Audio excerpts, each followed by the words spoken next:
Ouverture de la 5e porte du 2e séphiroth des chérubins, du 20 mai au 25 mai, avec les énergies de l'ange régent Yezaël, qui nous parle de fidélité et des relations entre frères et sœurs. L'alchimiste demande à Yezaël, parle-moi de la relation entre frères et sœurs. Yezaël répond que la paix soit avec toi, alchimiste. Le mariage est le cadre dans lequel vos âmes se créent les conditions propices à leur évolution. De la même façon, les enfants qui naîtront d'un mariage y sont attirés pour des besoins d'expérience. D'abord parce qu'aucun enfant ne peut être attiré par un couple s'il n'y avait pas eu consentement des âmes du père et de la mère, ou si cette venue n'a pas de raisons profondes liées à leur relation conflictuelle ou harmonieuse dans des vies antérieures.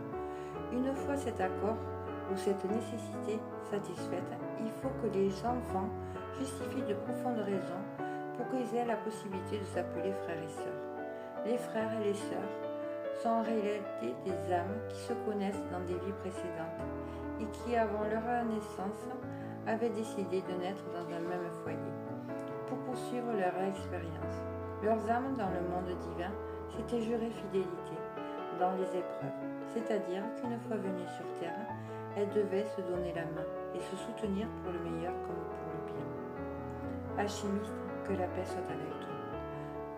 Pour que tu comprennes la justesse de ce que je te dis, prenons un exemple. Pierre et Paul sont frères. Paul perd son travail.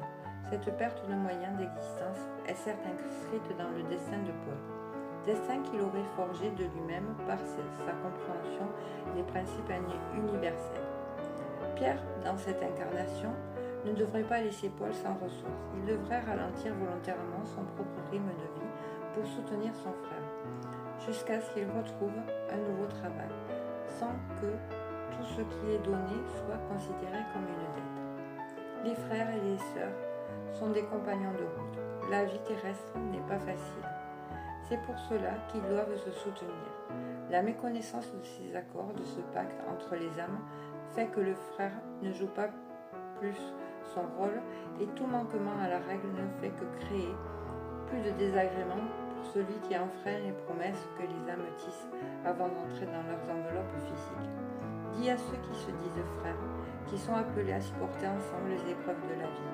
Les difficultés de l'un devraient être celles de l'autre, grâce à l'amour qui les unit.